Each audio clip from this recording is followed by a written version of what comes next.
Cette croix me sera toujours chère. Elle est gloire et victoire pour moi. Et par elle, en la maison du Père, la couronne est offerte à ma foi. Et par elle, en la maison du Père, la couronne est offerte à ma foi.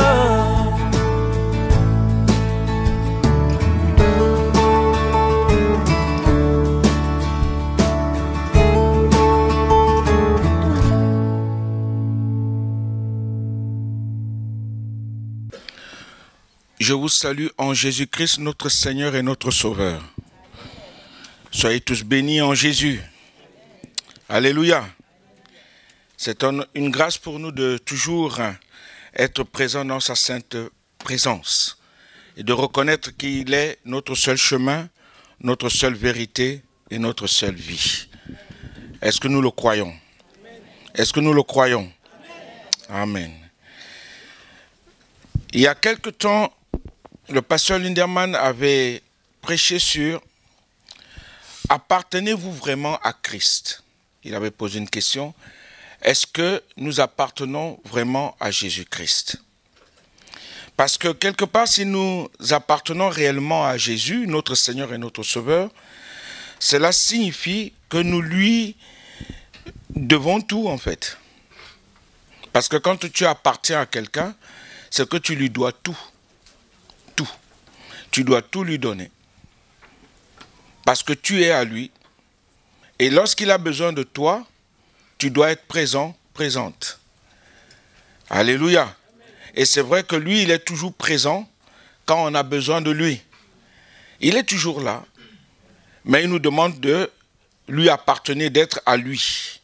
Et moi, ce message, je l'ai écouté et réécouté pour mieux m'en imprégner afin que ma vie soit une vie qui glorifie et qui honore notre Seigneur et notre Dieu. Et mardi dernier, j'ai commencé à parler d'un sujet que je vais essayer de développer un peu plus, ou plutôt raccourcir, je ne sais pas comment je vais faire, comment le Seigneur va nous conduire. Et la question que moi j'ai posée est celle-ci. Aimons-nous réellement le Seigneur Jésus-Christ? Est-ce que nous l'aimons vraiment?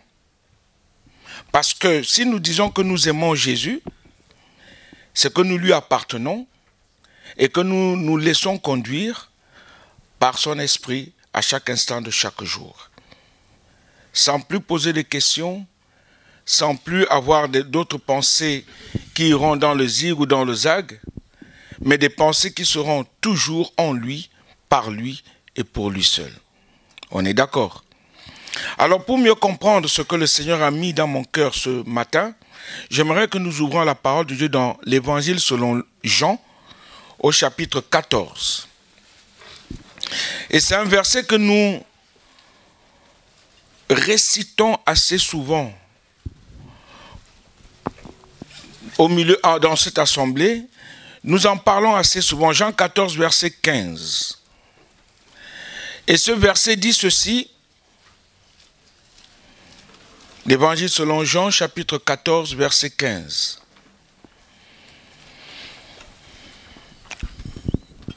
Si vous m'aimez, gardez mes commandements. Si vous m'aimez, gardez mes commandements. Et moi, je prierai le Père, et il vous donnera un autre consolateur, afin qu'il demeure éternellement avec vous. L'esprit de vérité que le monde ne peut recevoir, parce qu'il ne le voit point et ne le connaît point. Mais vous le connaissez, car il demeure avec vous, et il sera en vous. Alléluia. Le verset 21 dit, celui qui a mes commandements et qui les garde. Celui qui a mes commandements et qui les garde, c'est celui-là qui m'aime. C'est celui-là qui m'aime. Et celui qui m'aime sera aimé de mon Père. Je l'aimerai et je me ferai connaître à lui. Alléluia. Le verset 23 dit, « Si quelqu'un m'aime, il gardera ma parole, et mon Père l'aimera. Nous viendrons à lui et nous ferons notre demeure chez lui. Celui qui ne m'aime pas ne garde point mes paroles. » Et je reviens à ma question. Aimons-nous réellement le Seigneur Jésus-Christ? Celui qui ne m'aime pas ne garde point mes paroles. Prions le Seigneur avant d'aller plus loin. Père, nous te bénissons encore ce matin, parce que c'est toi qui veux encore nous instruire, afin que nous devenions meilleurs et non pires. Parce que les temps sont de plus en plus mauvais. Les jours deviennent, Seigneur mon Dieu, des jours de combat chaque jour. Et nous voyons tout ce qui se passe dans le monde, tout ce qui se trame, des guerres, de bruits de guerre. Seigneur, nous voyons combien le monde est détruit parce que ta parole est en train de se mettre en valeur et prendre beaucoup plus de valeur. Tout ce que tu as prédit est en train de se réaliser. Aide-nous donc, Seigneur mon Dieu, à pouvoir serrer ta parole dans notre cœur, afin de ne point pécher contre toi. Aide-nous à être de véritables disciples, de véritables enfants de Dieu, qui marchent dans l'obéissance et qui font ta volonté. Aide-nous, Seigneur, sauve-nous. Comme encore en ce jour, tu veux sauver, tu veux délivrer, tu veux libérer, tu veux encore pardonner, tu veux encore, mon Dieu, soutenir, fortifier, guérir. Manifeste-toi, afin que nos vies t'honorent et te célèbrent et te bénissent. Au nom de Jésus-Christ. Amen. Amen. Si quelqu'un m'aime, il gardera mes paroles et mon Père l'aimera. Nous viendrons à lui et nous ferons notre demeure chez lui. Nous vivons des temps où ce que notre Seigneur a prédit dans les Saintes Écritures est en train de s'accomplir. Quand je reviendrai, dit Jésus, trouverai-je encore la foi sur la terre? Et nous voyons que de plus en plus, l'ennemi du peuple de Dieu, Satan, vient pour déstabiliser l'enfant de Dieu. Il vient déstabiliser. Il n'est pas gêné de voir des chrétiens qui se rassemblent pour passer quelques heures à chanter. Cela ne le gêne pas du tout. Il n'est pas gêné de voir des chrétiens rassemblés pour louer ou adorer Dieu. Et cela ne le gêne pas non plus, pourvu que cela n'aille pas plus loin. Mais dès qu'il y a des étincelles au niveau de leurs sentiments, au niveau de leur cœur, dès qu'il y a la flamme de l'amour, alors il fera tout son possible pour créer une ambiance morne, une ambiance lourde, une atmosphère de suspicion dans le but que chacun se renferme sur lui-même. Et c'est là où on voit des luttes, des querelles, des disputes, des haines, des jalousies, du mépris. Et on ne se donne plus à fond. On ne s'attache plus vraiment à notre Seigneur, à notre Dieu. Il faut savoir, mes frères, mes amis, mes sœurs, que le diable, comme la parole de Dieu le dit, rôde comme un lion rugissant, cherchant qui il dévorera, c'est-à-dire cherchant qui il va attirer. Et de plus en plus, on voit Satan attirer les enfants de Dieu pour les détruire. Si nous regardons aujourd'hui, est-ce qu'il y a encore une réelle repentance dans les cœurs des enfants de Dieu? Parce que Satan est en train de refroidir les cœurs des enfants de Dieu. La réelle repentance est en train de disparaître. Le réel pardon. Pardon. Pardonnez-vous les uns les autres est en train de disparaître. Et on est là. C'est comme si... Pardonnez-moi, nous vivons comme si Jésus n'était pas là. Alors que nous sommes à lui. Et nous devons refléter ce que nous disons être. Nous devons le refléter. Satan est là. Mais est-ce que nous donnons encore un peu plus? Est-ce que nous recherchons encore un peu plus le Seigneur? Est-ce que nous passons encore un peu plus du temps à méditer, à rechercher sa face, à être rempli de lui, de ce qu'il est? Parce qu'il veut que nous soyons semblables à lui. Il veut que nous parlons comme lui, que nous agissons comme lui. Et nous voyons que l'ambiance est de plus en plus morne. L'ambiance est de plus en plus lourde. L'atmosphère de suspicion. On suspecte tout le monde. La suspicion est là dans le but que chacun se renferme soi-même, sur lui-même. Et tu es là, tu as formé un petit cocon, tu le formes, il est là, tout autour de toi. Tu es tout seul. Et ton cocon te couvre. Et tu crois que tu es à l'aise alors que tu ne l'es pas. Parce que tu n'es pas ouvert, tu n'es pas ouverte pour faire la volonté de Dieu, de celui qui t'a enrôlé à lui. Et le diable rôde, il attire. Il cherche qui déstabiliser. Il va pouvoir refroidir dans tous les sens du terme. Qu'il va pouvoir déloger de cette communion intime et chaleureuse. Il fait tout. Il est là pour que nous n'en fassions pas trop pour le Seigneur. Quand on veut un peu avancer avec Dieu, on dit « Non, arrête un peu, tu ne vois pas. Regarde toi-même. Quand tu regardes toi-même, tu ne vois pas comment. » Nous refroidissons pour rien. Oui, il veut que nous fassions le strict minimum. Le strict minimum. Mais dès que cela implique une consécration totale, dès que cela implique un renoncement à soi, à sa propre volonté, à ses propres désirs, dès que cela implique un bain d'amour, une rivière d'amour, un fleuve d'amour, où chacun, par le Saint-Esprit, est amené à plonger, alors le lion revient. Ce lion rugissant revient, il rôde, il rugit, il inspire, il attire, il tente et il décourage et il endort.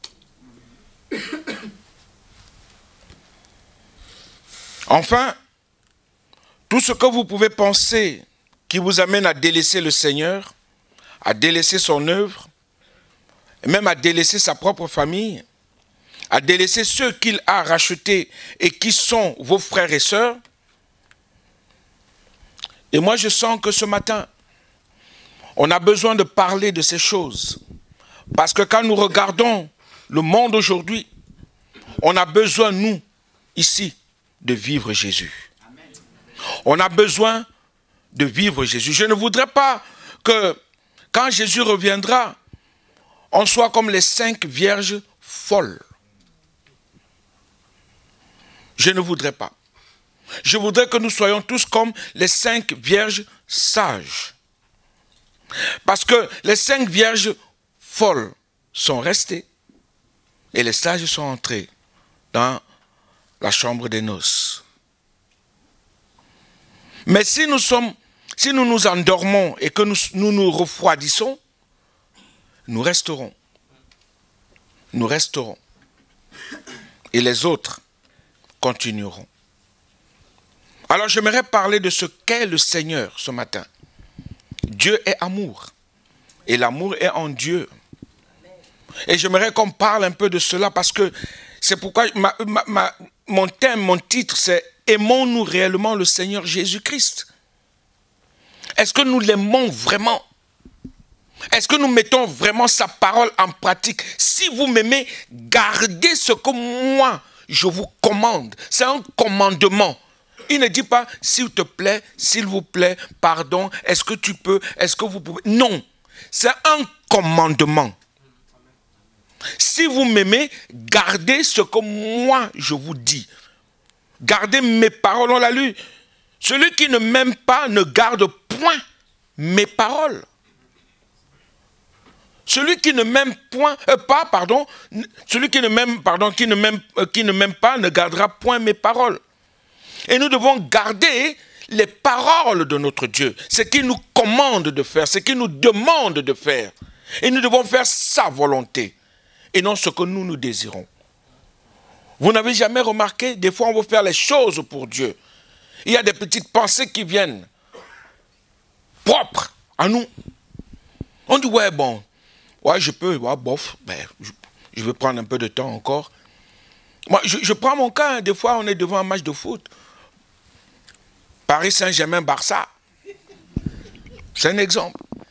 Et là, le Seigneur t'appelle, il te dit, hey, j'ai besoin de toi, viens, un peu d'intimité. Mais tu dis, waouh, ça chauffe. Le match est...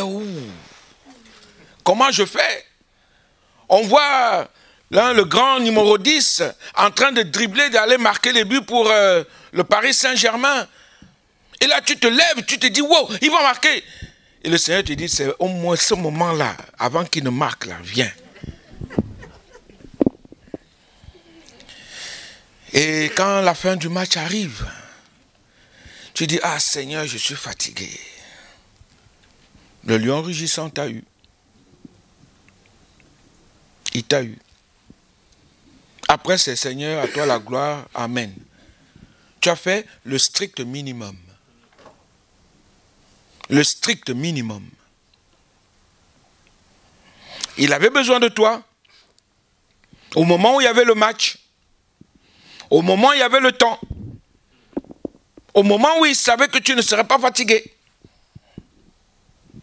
Mais toi, tu as dit non, d'abord le match. Le match est fini, tu écoutes même encore les commentaires. Après le match. Après ça, tu as sommeil.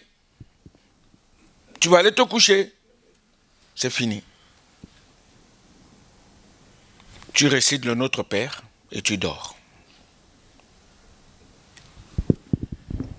C'est fini. Strict minimum. Aimer Jésus, qu'est-ce que cela implique pour nous qui sommes enfants de Dieu? Imitateurs de Christ, imitateurs de Jésus. Parce que Dieu veut que nous soyons semblables à son Fils. Et que nous ne devons pas seulement rester là avec nos propres pensées, mais de garder les commandements que lui, il nous donne et de les mettre en pratique. Et ce matin, n'essayez pas d'imaginer pour qui il s'adresse ce message, car vous serez dans l'erreur. Ce message s'adresse à tous, sans aucune exception, à tous les enfants de Dieu. Il ne faut pas oublier que c'est l'un des messages dont parle aussi l'Apocalypse. Quand nous lisons le chapitre 2 de l'Apocalypse, à partir du verset 1, il est dit quelque chose qui m'a aussi touché.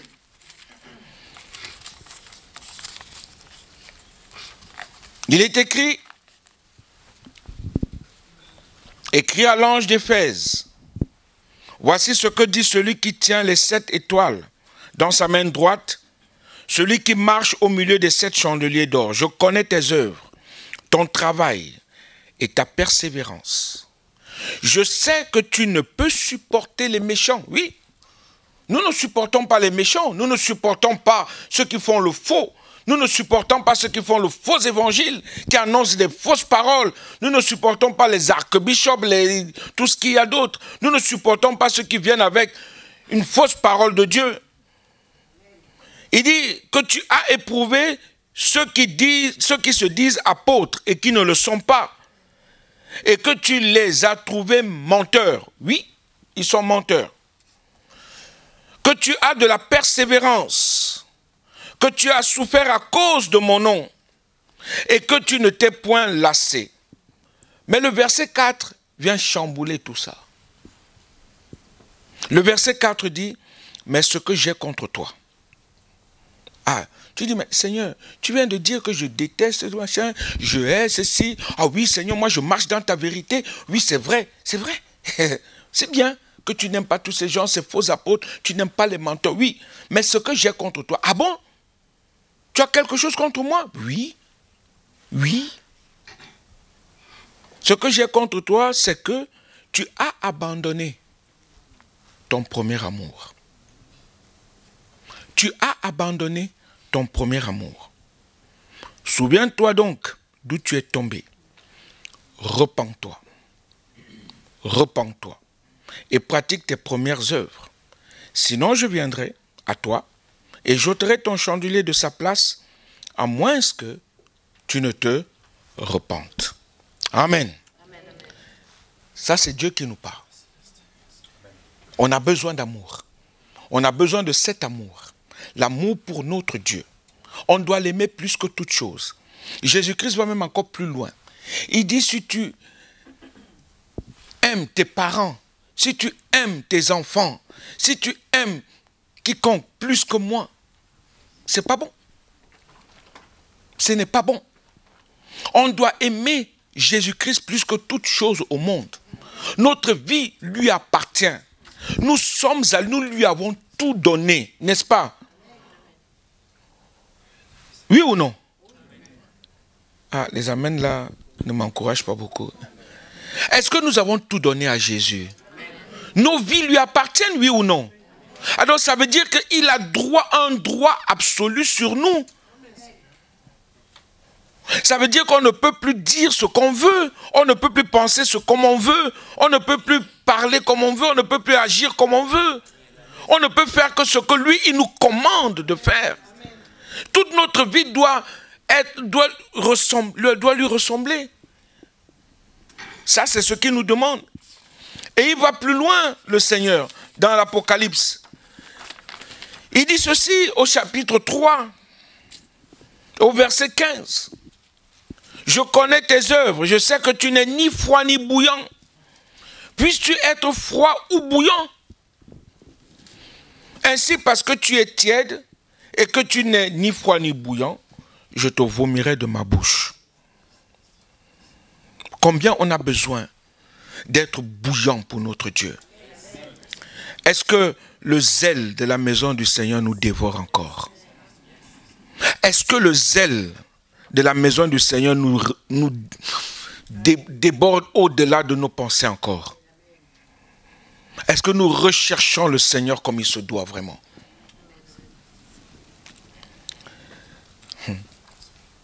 Si tu es tiède, je te vomirai de ma bouche. On ne peut pas vivre une vie double devant le Seigneur notre Dieu et Père en Jésus-Christ. Peut-être êtes-vous surpris comme moi en relisant la Bible. Mais j'aime le Seigneur. Je vous dis la vérité. Je l'aime de tout mon cœur, de toute ma force, de toute ma pensée, de tout mon esprit, de tout ce que je suis. Alors pourquoi ne vivons-nous pas dans nos vies la puissance de Dieu? Pourquoi ne la voyons-nous pas agir? Pourquoi? Pourquoi la puissance du Saint-Esprit qui doit nous conduire, nous inspirer constamment, ne le vivons-nous pas cette inspiration? Pourquoi? Pourquoi ne connaissons-nous pas la plénitude de l'Esprit? Car c'est ce qui est écrit dans ce qu'on a lu, chapitre 14, là, qu'on a lu, hein, au verset 26. Il est dit ceci au verset 26.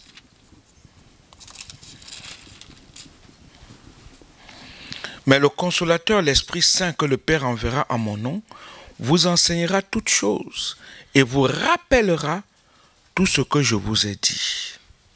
Tout. Le verset 12 de Jean 14 dit en vérité, je vous le dis, celui qui croit en moi fera aussi les œuvres que je fais. Et il en fera de plus grandes, parce que je m'en vais au Père. Aimer Jésus, c'est plus que des paroles. Aimer Jésus, c'est plus qu'une forme de croyance. Aimer Jésus, c'est plus qu'une forme d'adhésion. C'est plus qu'une adhésion. Aimer Jésus, c'est plus qu'une attitude. Aimer Jésus, c'est plus que de le lui chanter. C'est plus que de le lui chanter.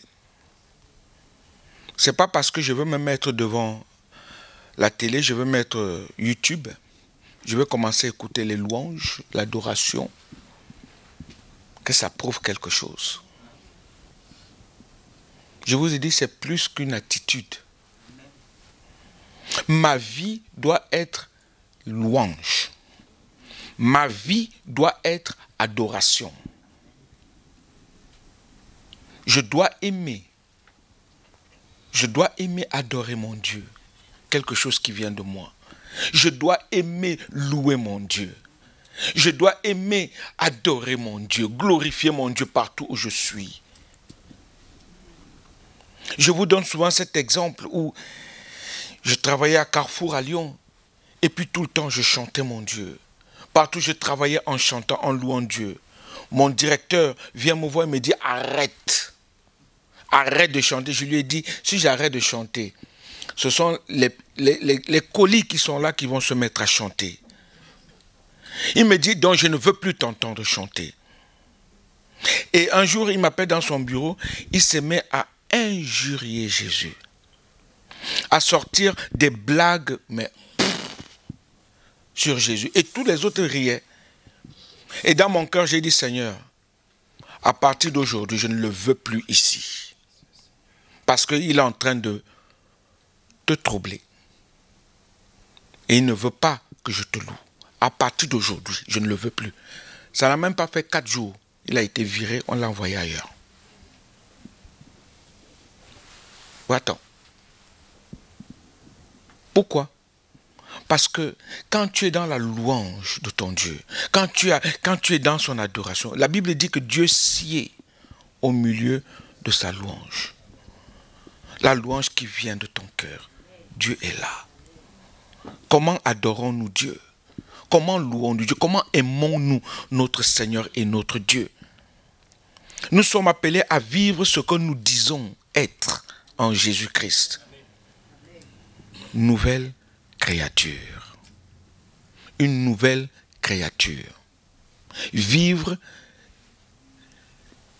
j'aime bien parce que nous avons un thème pour la jeunesse et les ados, c'est notre identité. Et nous devons vivre ce que nous sommes.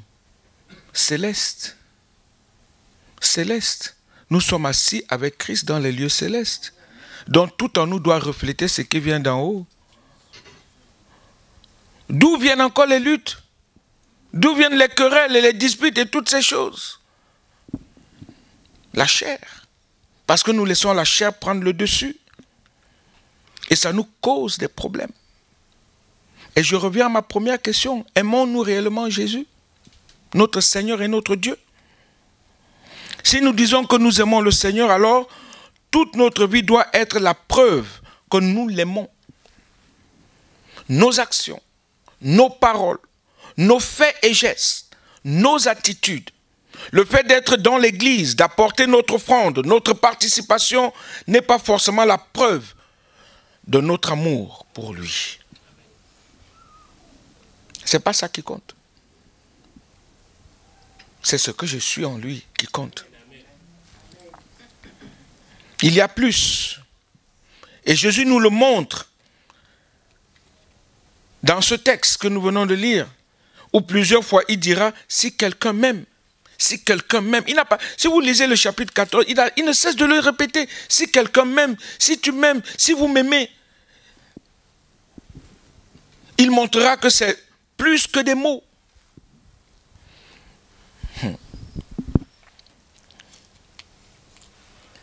Jésus a repris les paroles d'Ésaïe 29, verset 13. Dans Matthieu 15, verset 8, dans Marc 7, verset 6, il dit, « Ce peuple m'honore des lèvres, mais son cœur est éloigné de moi. » Ce peuple m'honore des lèvres, mais son cœur est éloigné de moi. C'est comme si à la maison j'ai mon fils ou ma fille. « Papa, je t'aime. » Oh papa, je t'aime. Et je pose la question à mon fils, à ma fille, est-ce que tu m'aimes? Oui papa, je t'aime. Mais au plus profond d'elle ou au plus profond de lui, il n'a rien pour moi. C'est-à-dire mon fils, ma fille ne ressent rien pour moi, mais de ses lèvres, elle proclame je t'aime papa. Mais au plus profond, non.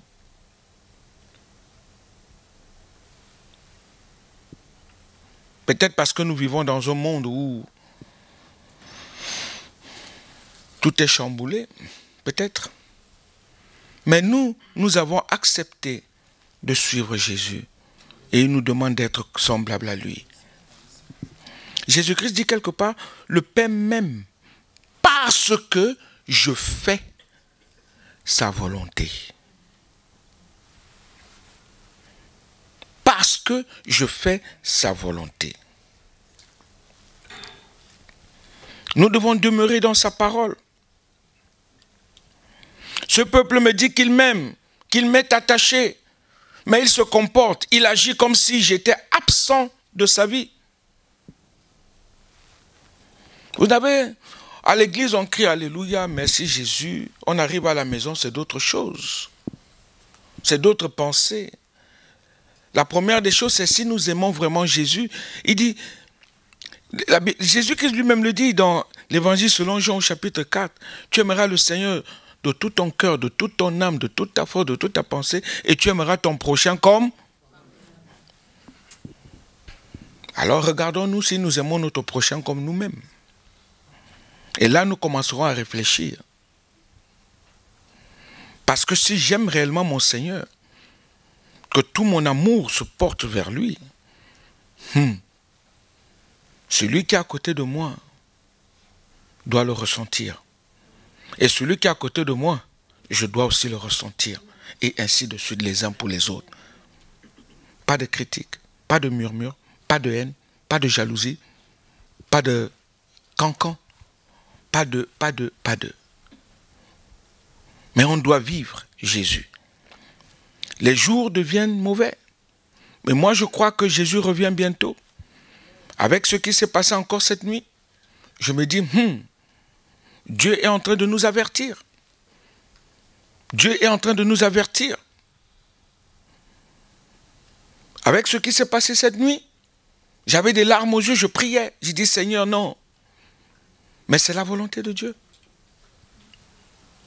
C'est la volonté de Dieu. Le monde tourne au vinaigre. À peine j'ai allumé la télé, je vois ça, j'ai dit waouh. Waouh. On n'est pas là pour faire la politique, mais on est là pour annoncer la bonne nouvelle du royaume de Dieu. Alléluia. Et c'est pourquoi nous devons encore être prêts. Jésus revient bientôt. On ne sait pas quand, mais soyons prêts. Il viendra chercher ceux qui font sa volonté, ceux qui l'aiment, ceux qui font ce qu'il demande de faire, ce qu'il commande de faire. Les familles chrétiennes doivent témoigner de la vie en Christ. Oui. Mardi, il y a deux mardis aujourd'hui, nous avons étudié les Actes des Apôtres au chapitre 10. Et le frère qui nous apportait cet enseignement a parlé de la famille de Corneille. Corneille et sa maison. Les premiers versets disent ceci. Surtout le verset 2, il est dit que Corneille était un homme pieux, craignant Dieu. Un homme pieux, craignant Dieu, avec toute sa maison. Il faisait quoi? Faisant beaucoup de monde au peuple. Priant Dieu continuellement. Lui et toute sa maison. Lui et toute sa maison. Et nous pouvons comprendre pourquoi Dieu a dit à Pierre, déplace-toi maintenant. Il va falloir que lui aussi, le Saint-Esprit descende sur lui et qu'il me loue en esprit et en vérité. Alléluia. Il était un homme pieux. Un homme craignant Dieu. La crainte de Dieu a disparu dans nos cœurs aujourd'hui. Beaucoup ne craignent plus Dieu. La crainte de Dieu, c'est de dire, si je fais ça, lui me regarde, je dois faire attention. Si je parle comme ça, je fais attention. Et s'il y a une pensée qui arrive, tu dis, Seigneur, fais-moi grâce, pardonne-moi. Si je veux agir autrement, tu dis, Seigneur, non. Il me regarde. Il me regarde. Seigneur, pardonne-moi. Si il y a des mauvaises pensées qui se portent vers ma soeur ou vers mon frère, je dois dire, Seigneur, remplis-moi encore d'amour pour mon frère, pour ma soeur. Oh, parce que je ne sais pas ce que mon frère, ma soeur traverse. Aide-moi, Seigneur, si je puis seulement venir en aide. Alléluia. Peut-être même que la personne à qui tu as eu des mauvaises pensées, envers qui tu as eu des mauvaises pensées, c'est elle qui viendra encore t'apporter de l'aide. Tu vas dire, Seigneur, moi je croyais que... Non, c'est elle qui te vient en aide. Et là tu commences à te dire, Dieu, tu m'aimes. Et je veux encore plus t'aimer. Je veux encore plus t'aimer. Est-ce que nous voulons encore plus aimer notre Seigneur, notre Dieu? Est-ce que nous voulons encore faire plus pour lui? Ou bien de rester seulement à notre petit confort, notre petit cocon, ne pas avancer, on est là seulement, on a ce qu'on a. Ça me suffit, Seigneur, ça me va, je veux pas aller plus loin. Mais le Seigneur nous dit d'aller plus loin. Je dois encore avancer plus, aller encore plus dans les profondes eaux. Je dois encore aller, comme Ézéchiel, le livre d'Ézéchiel dit, pas seulement là, mais il faut que je nage dans la présence de mon Dieu. Alléluia. Que dire de plus?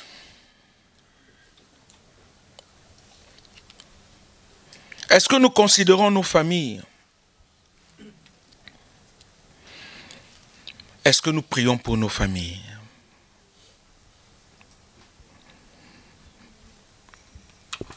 Est-ce que nous intercédons? Est-ce que nous pleurons pour nos familles?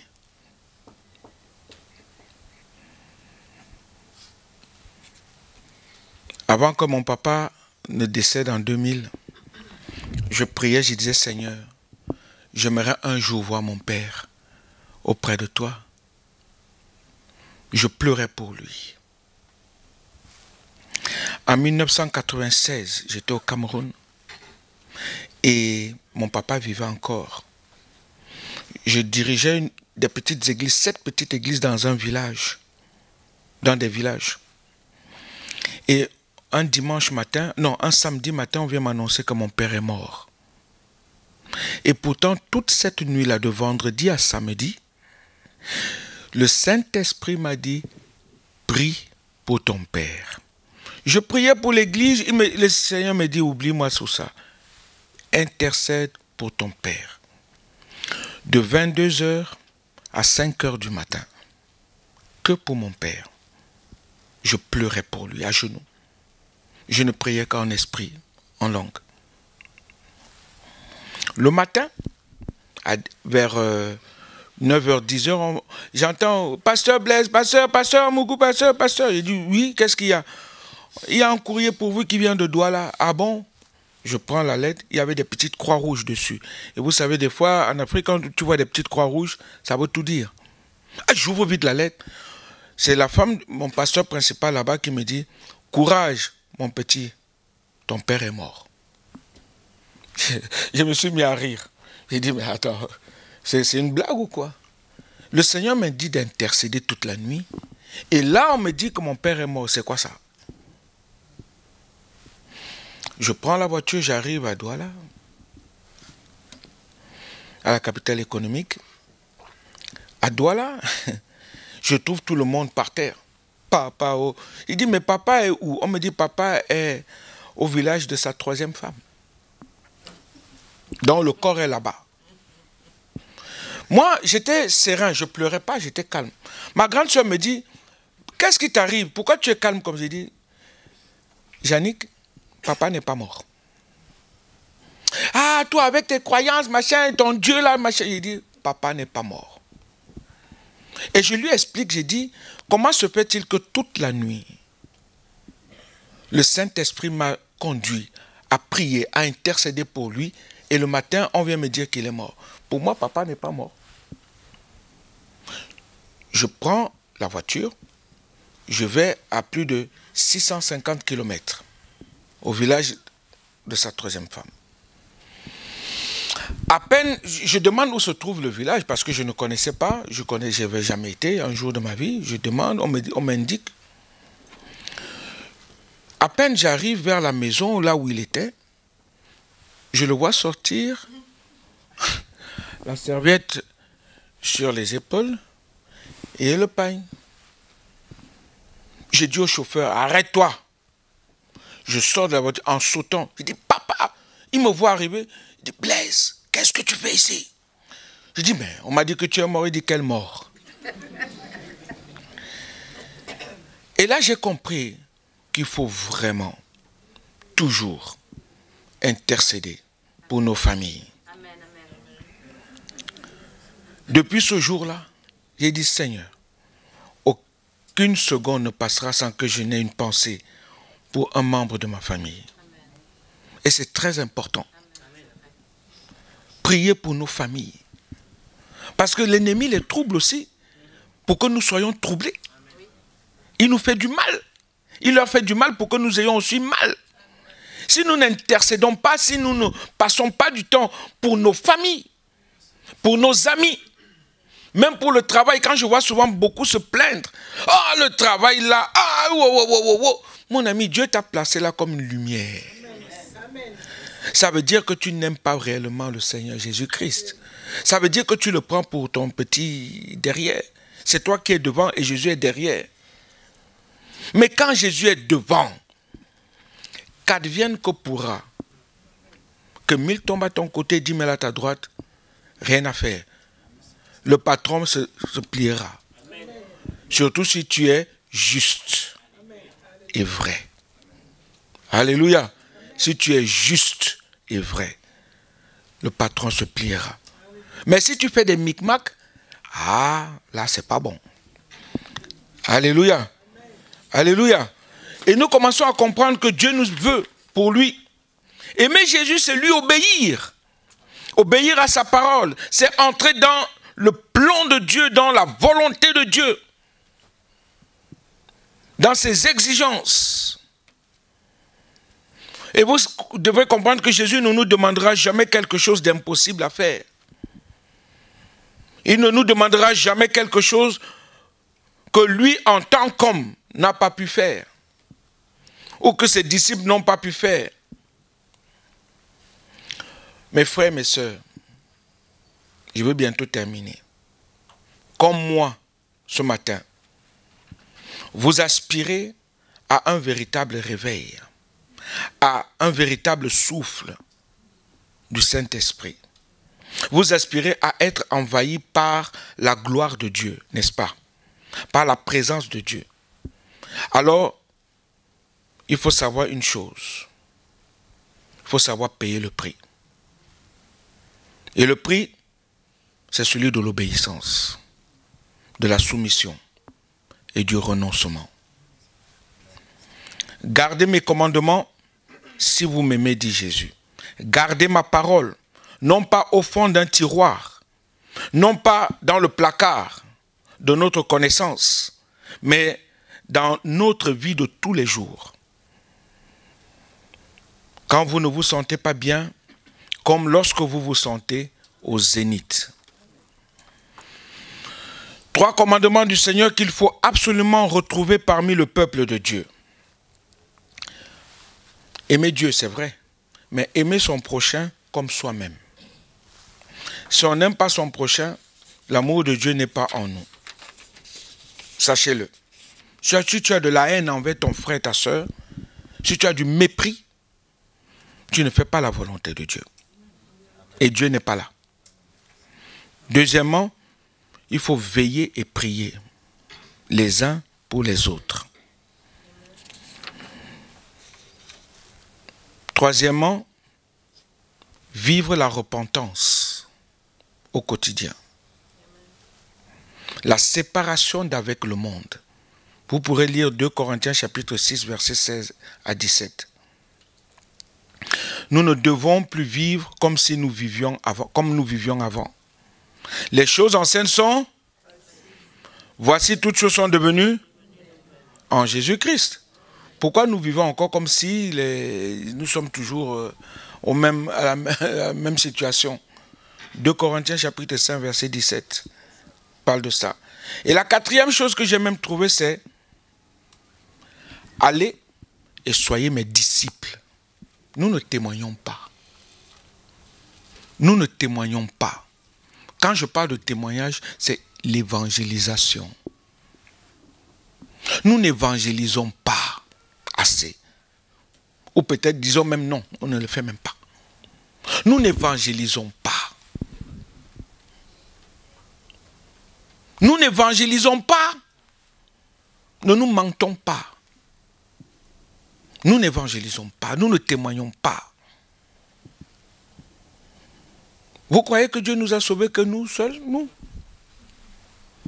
Regardez un peu. Tout à l'heure, on est arrivé dans cet hôtel. Il y avait du monde. Mon cœur était triste. Triste. J'ai dit, waouh, ils viennent pour des amusements. Ils viennent pour jouer, pour visiter la ville peut-être. Ils ne viennent pas pour reconnaître qui est leur chemin, leur vérité et leur vie. Ils ne viennent pas pour adorer celui qui donne le souffle de vie.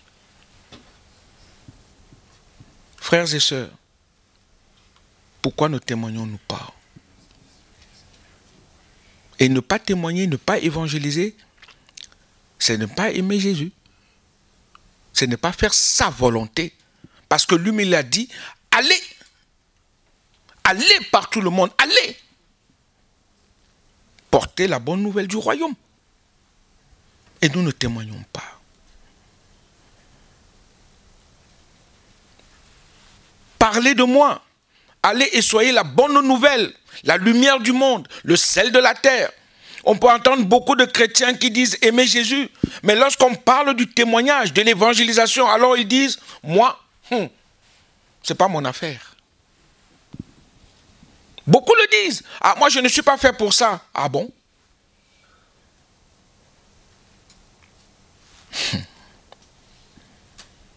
Moi, je ne suis pas fait pour ça. Il faut d'abord que le Seigneur me montre dans sa parole. Il faut que je l'entende. Que Jésus vienne me dire, Blaise, va évangéliser, n'importe quoi. Il faut qu'il me montre. Lisons la parole de Dieu, c'est qu'elle nous dit. Il a commandé à ses disciples d'aller par tout le monde, d'annoncer la bonne nouvelle et de faire des disciples, de prier pour les malades. Combien d'âmes as-tu apporté dans la maison de Dieu? Combien? Et Dieu te le redemandera. Dieu te le redemandera. À moi aussi. Hein? Combien? Et Dieu nous le demande. Combien?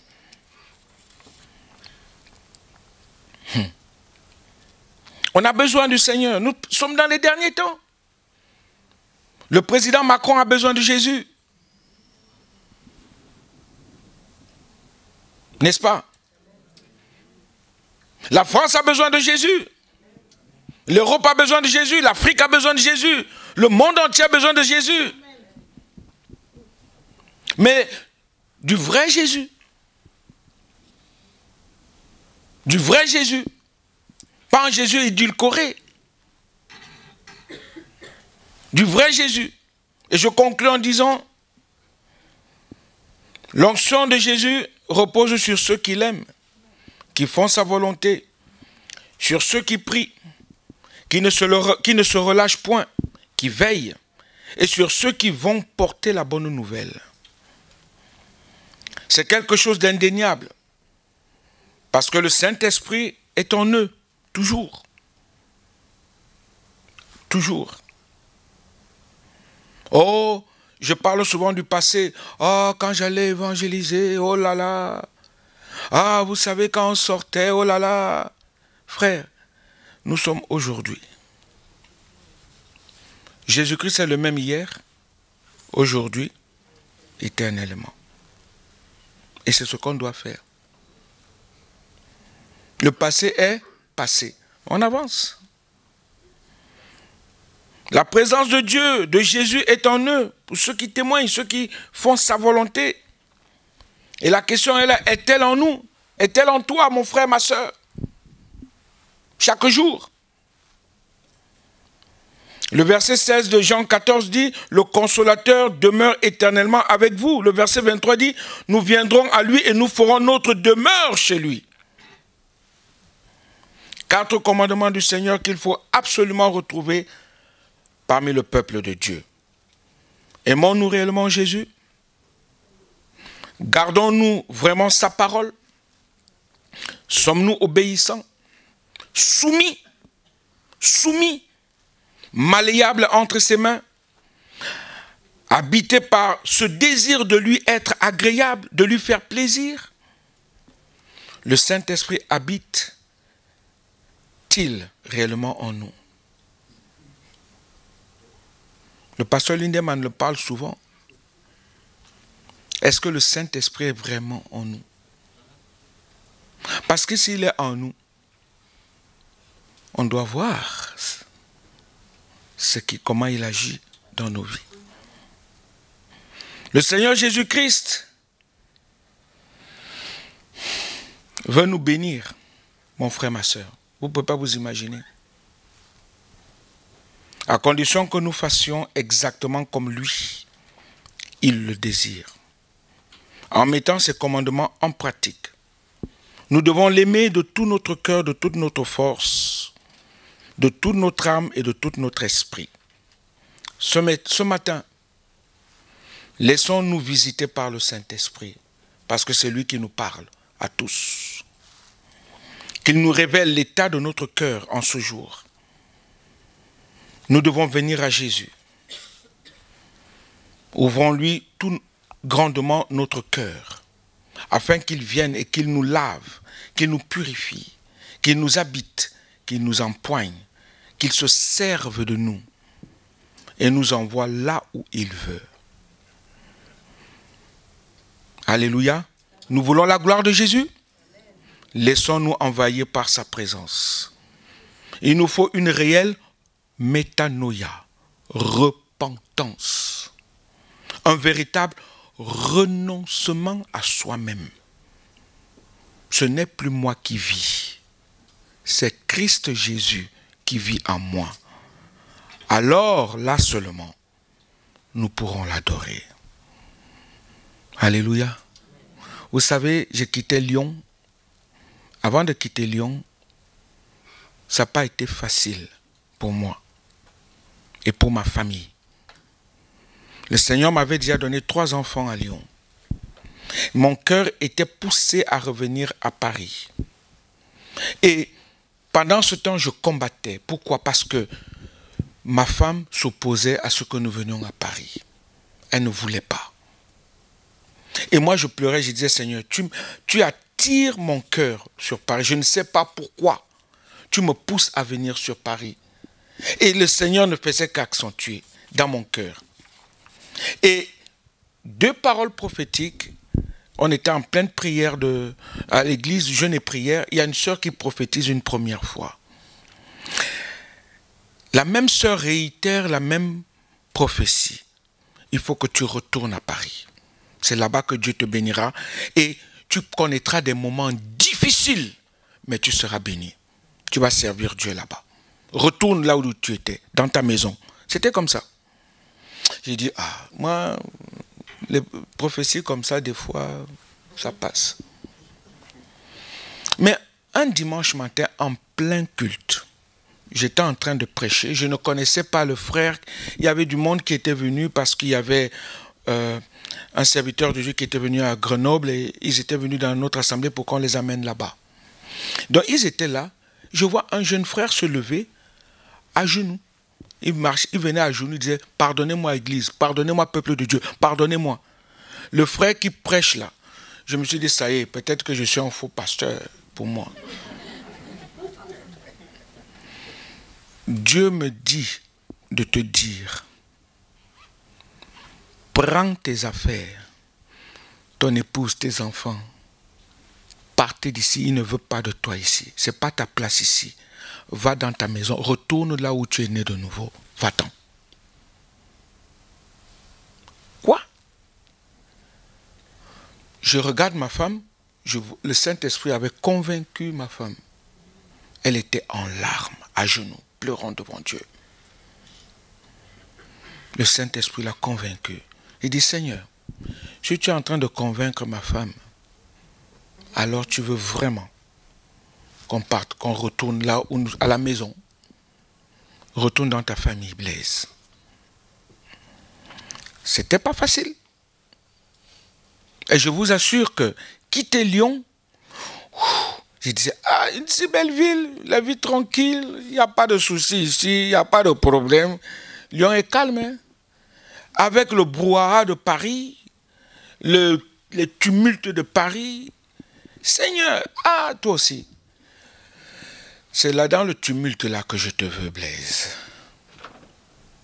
Frères et sœurs, la volonté de Dieu, c'est de faire sa volonté.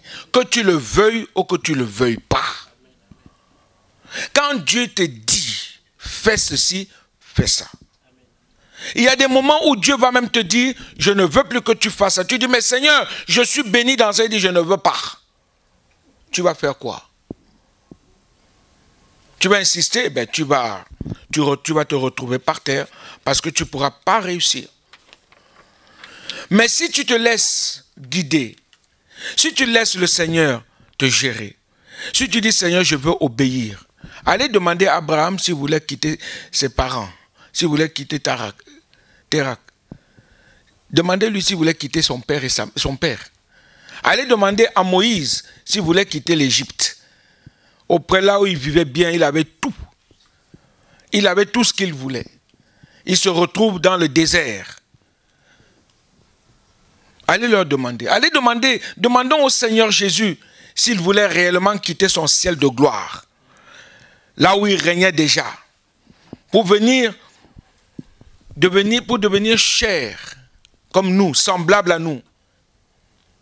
Et de porter nos péchés, nos souffrances, nos douleurs, nos mensonges, nos meurtres, nos mauvaises pensées, nos mauvaises paroles, nos mauvais cœurs, nos mauvais agissements.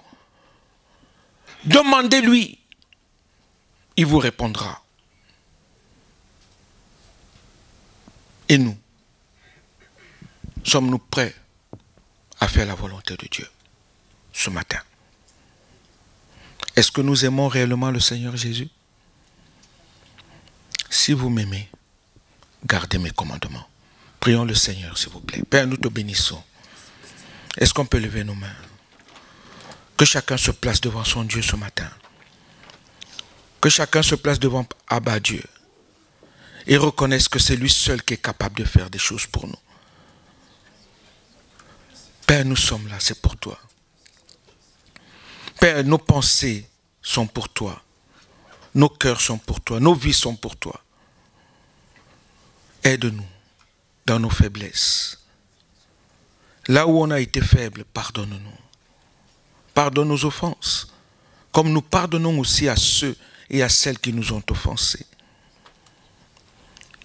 Viens à notre secours, surtout au secours de notre incrédulité. Aide-nous à apprendre à t'aimer.